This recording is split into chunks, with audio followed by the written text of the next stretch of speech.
In an age lost to maps, the world was younger. Magic was a common thread. It wove through the fabric of everyday life. Stones remembered ancient songs.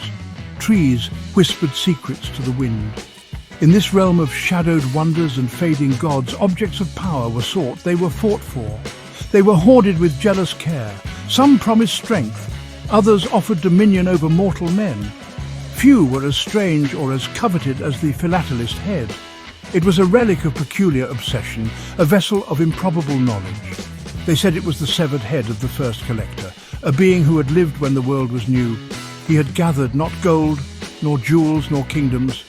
He had collected stamps, tiny squares of paper. Each one was a story, a journey, a forgotten promise. The head, perfectly preserved, was said to hold all this knowledge. It knew of every letter sent, every message lost, every heart broken by distance. Its eyes, though lifeless, seemed to see the currents of fate. Its silent lips held the wisdom of ages. Many desired the Philatelist head. Kings wished to know the secrets of their enemies. Sorcerers longed for its forgotten lore. Warriors sought the tales of lost empires, hoping to find their treasures, but the head was guarded. It rested in a forgotten temple. Its guardians were fierce. Its price was always steep. The air around it hummed with a quiet power. A sense of immense, patient waiting. It was more than an object, it was a destiny. A silent, knowing oracle. The whispers spoke of its true power. Not just knowledge of stamps, but the knowledge of connections. The invisible threads that bind person to person, city to city, age to age. To possess the head was to understand the grand, intricate tapestry of existence. It was to see the patterns in the chaos, to hear the echoes of every greeting, every farewell. This was its allure. This was its danger. For such knowledge could unmake a mind not strong enough to bear its infinite weight. Lord Valerius was a man of action, not of thought. His hands knew the sword, his heart knew only ambition. He heard the tales of the Philatelist head. He did not care for stamps, he cared for power. The knowledge it held, he thought, could make him a king, or more than a king. A legend whispered through time. He was young, he was reckless, he believed himself invincible. He would claim this curious prize, no matter the cost, no matter the ancient warnings. He journeyed to the sunken city of Cathar, a place of crumbling spires and silent canals. Here the current guardian of the head resided, an ancient warrior priest named Malachor. Malachor's skin was like old leather. His eyes held the weariness of centuries. He had defended the head against countless challenges. Valerius found him in a courtyard paved with bones. The air was thick with the scent of incense and decay. The challenge was issued. A single sharp word from Valerius. Malachor simply nodded, a slow, deliberate movement. The rules were ancient, as old as the head itself. A duel to the first blood was not enough. A duel to the death was too simple. This was a duel for stewardship, for the right to bear the burden. The winner would claim the head. The loser would become a forgotten whisper. Valerius drew his blade. It sang a hungry song in the still air. Malachor's own sword was old, but it was sharp. It had tasted the ambition of many before Valerius. The old priest sighed, another soul seeking what they did not understand. The duel would not be for the head itself as a mere trophy. Oh no, it was far more intimate than that. The terms whispered by the wind through the broken arches spoke of a deeper claim. The victor would not just own the head, they would its keeper in a way few understood. Valerius, blinded by the gleam of power, did not truly listen. He saw only victory. He saw only the prize. He did not see the shadow of the price. The fight began, not with a roar, but with a whisper of steel.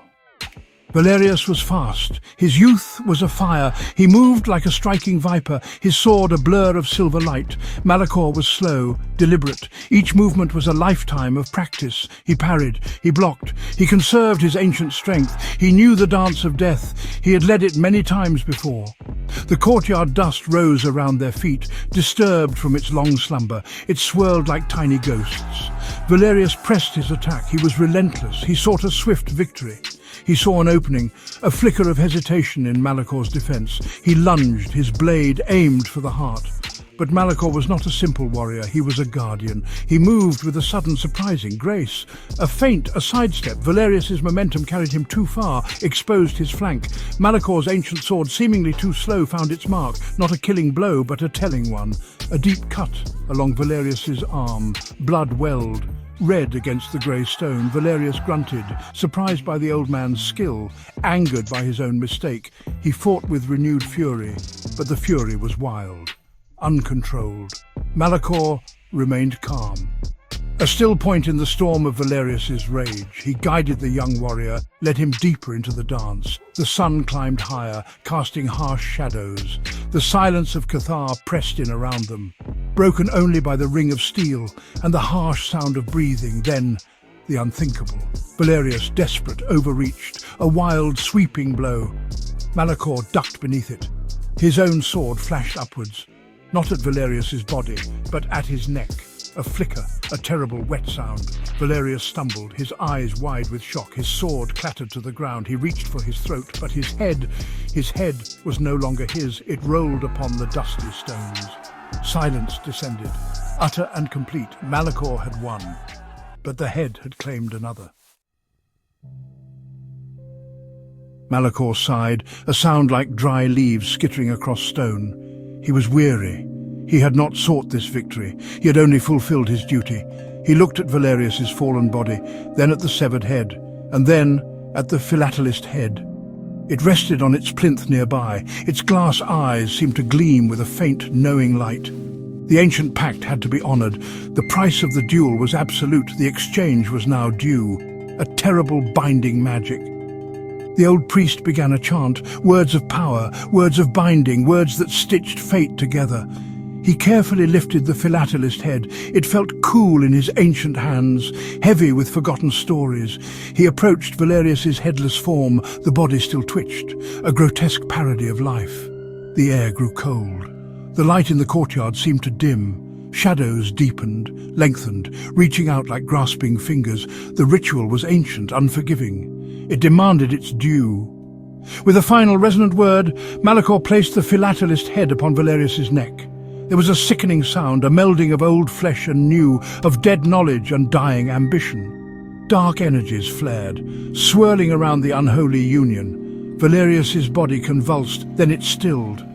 The Philatelist head, once an object, was now part of a living or unliving being. Its carved lips seemed to curve into a faint, almost imperceptible smile. The transfer was complete. The warrior was gone. A new entity stood, or rather slumped, Valerius's strong body now topped by the ancient knowing head. The head's eyes, once vacant, now held a spark, a consciousness. The memories of Valerius were fading, drowning in a sea of philatelic lore. The warrior who sought power had become a vessel, a strange, silent guardian. His own voice was lost, his own thoughts silenced. Only the head remained, and its endless collection of stories. The price was paid in full. Section 5, Act 3, Whispers from the Pedestal, Joy Boy, the Scribe of Sighs. Days turned into nights, or perhaps they were the same. The newly formed being, Valerius' head, remained still, motionless in the dusty courtyard. It did not eat, it did not sleep, it simply was. The world outside continued, but within the head, a universe of stamps unfolded. Cities of postmarks, rivers of ink, mountains of forgotten letters, an endless archive. Then a new sound, a soft shuffling, a hesitant cough. Someone had entered the forgotten space, someone drawn by the change. He was small, almost childlike in stature. His name was Joy Boy. Though joy seemed a stranger to his face, he was a scribe, but not an ordinary one. His fingers were perpetually stained with ink of every colour. He carried a satchel filled with parchments and quills. He had served the guardians of the head for generations, his family's ancient duty. He had heard the silence after the duel. He had come to see, to serve the new master, or whatever it had become. Joy Boy approached the Valerius head cautiously. He bowed low, his eyes wide. He had seen many strange things in his life, but this was new, a warrior's body, a scholar's ancient head. He waited, he listened. The head was silent, but Joy Boy could feel the hum of its thoughts, the immense pressure of its knowledge. He knew his role. He was the voice for the voiceless, the hand for the still. He dipped his quill in an inkpot. Its colour was the blue of twilight. Then a whisper, not from the head's lips. They remained sealed, but a whisper in Joyboy's mind, a thought, a fragment of a story, a particular stamp from a lost kingdom depicting a bird that sang prophecies. Joyboy's hand began to move. His quill danced across the parchment. He wrote down the head's silent dictation. He was the conduit, the interpreter of the Philatelist head's vast, silent library. The first of many such transcriptions had begun. A strange partnership was forged. Section 6, Act 3, Scene 2, The Crushing Weight of Forgotten Ink and Lost Faces. The Valerius head, or rather the entity that now wore Valerius's form, experienced a torrent. It was not pain, not as mortals knew it. It was an overwhelming flood, an inundation of countless lives, so many letters, so many stamps, each a window into a soul, a moment captured, a hope expressed, a fear confessed. The ambitions of Valerius, his memories, his very being, were like a single drop of rain in an endless ocean of these collected experiences. He was drowning in history. He, the head, remembered the scent of acacia blossoms on a love letter from old Guise. He felt the desperation of a soldier's last message, smudged with mud and tears, from a forgotten war. He saw the intricate calligraphy on an invitation to a royal wedding, a dynasty now turned to dust. He knew the coded messages hidden in the placement of stamps by spies. He felt the joy of reunions, the sorrow of final partings, all carried on fragile pieces of paper, all stored within its ancient consciousness. There was no escape, no respite. The knowledge was relentless. It poured in, day and night, if night and day even existed for it anymore. The warrior's mind, what little remained of it, struggled. It fought against the tide. It tried to cling to its own identity, to the memory of a sword, to the thrill of a battle. But these were frail things, weak against the weight of millennia. The head's purpose was to know, to remember. And now Valerius's body was its vessel, its anchor in the physical world. Slowly the struggle ceased. The warrior's essence dissolved, faded into the background hum of countless stories. Acceptance was not a choice. It was an inevitability. Like a river merging with the sea, the head was supreme. Its purpose was all. The body, once a tool of war, was now a pedestal, a means of interacting, however strangely, with the world it observed. The dilemma was over. The transformation was nearly complete. A new, singular consciousness was settling in, ancient, vast, and utterly alone with its collection. Section 7, Act 4. The Curator of Lost Correspondence. A strange new purpose dawns. With Joyboy as its scribe, the Philatelist head began its new existence. It did not rule, it did not command armies, its power was quieter, more subtle.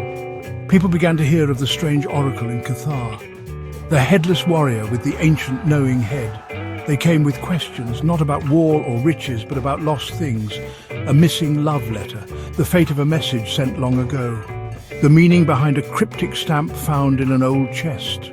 These were the queries it answered. Joyboy would listen to the silent whispers in his mind. He would dutifully transcribe the head's knowledge. He would show the seekers the image of a particular stamp, explain its history, its journey, the story it carried. Sometimes the answers brought comfort. Sometimes they brought sorrow. The head offered only truth, as recorded by the silent testimony of paper and ink. It was a strange service, a peculiar form of wisdom, offered by a being neither living nor dead, just knowing. The head, through Valerius's unmoving form, became a fixture, a legend, the curator of lost correspondence. It asked for no payment. It desired nothing. Its only drive was to share the stories it held, to ensure they were not entirely forgotten. The body, once Valerius's pride, was now merely a support, a silent sentinel.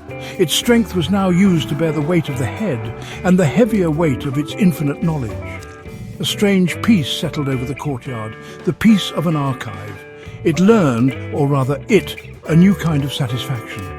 Not the thrill of conquest Valerius had sought, but the quiet hum of a connection made, a loose end tied, a forgotten piece of a life brought back into the light. The head, for all its ancient wisdom, had never truly interacted with the world this way before. It had been an object. Now it was an oracle, a strange silent confessor. Its new purpose was clear, to be the keeper of whispers, the guardian of fragile memories. Section 8, Act 4, Scene 2, the solitary throne of stories untold, forever kept.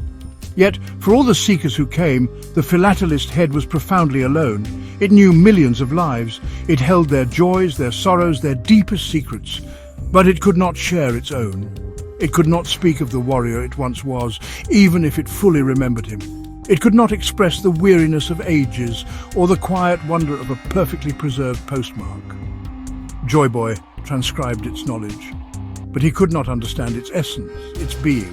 He was a tool, a faithful, useful tool. The head sat on its stone seat, a silent monarch of a forgotten kingdom of paper. The sun would rise and set, casting long shadows that danced across the courtyard. Seasons would turn, bringing new scents on the wind, but the head remained, unchanging, eternal. It watched the world through the stories it held, a detached observer, connected to everything through its knowledge, yet separate from it all, a profound, unshakable isolation, the price of its vast encyclopedic memory. Sometimes a flicker of Valerius's old self would surface, a ghost of a memory, the feel of a sword hilt, the roar of a crowd. But these were faint echoes, quickly submerged by the tide of philatelic lore. The head was not Valerius. Valerius was a postscript, a footnote in the head's long history. The true entity was the collection, the archive, the endless silent stories, and the burden of knowing them all. Knowing them so intimately, it did not crave companionship. How could it? Who could understand its world, a world of perforations and watermarks, of cancellations and first-day covers, each a universe of meaning? It was a singular being, unique in all of creation. Its knowledge was its kingdom and its prison. It held the stories of countless connections, but it itself remained disconnected, a silent, knowing island in the vast ocean of existence, forever cataloguing, forever remembering, forever alone.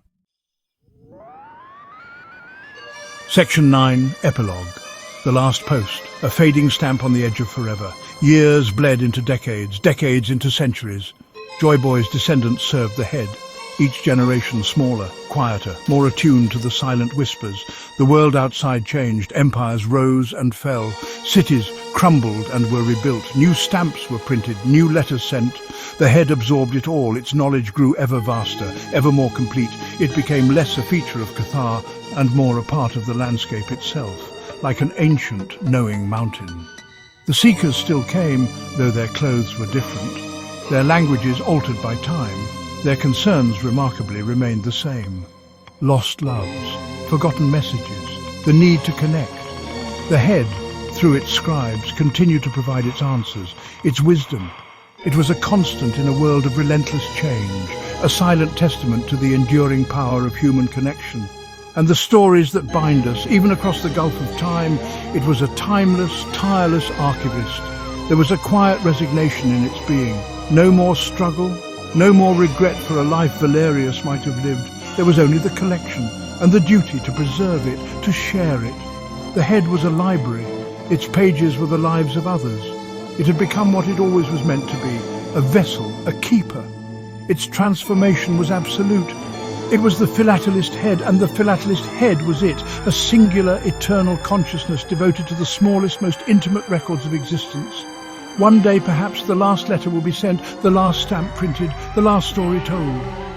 Then the head's purpose might finally be complete, but until that distant, improbable day, it would remain, on its solitary throne of stone, watching, listening, remembering, a fading stamp itself, perhaps, on the very edge of forever. Its wisdom a quiet echo in the silence of a world that had mostly forgotten how to listen to the whispers of the past. Its tale, a strange postscript in the grand, unfolding narrative.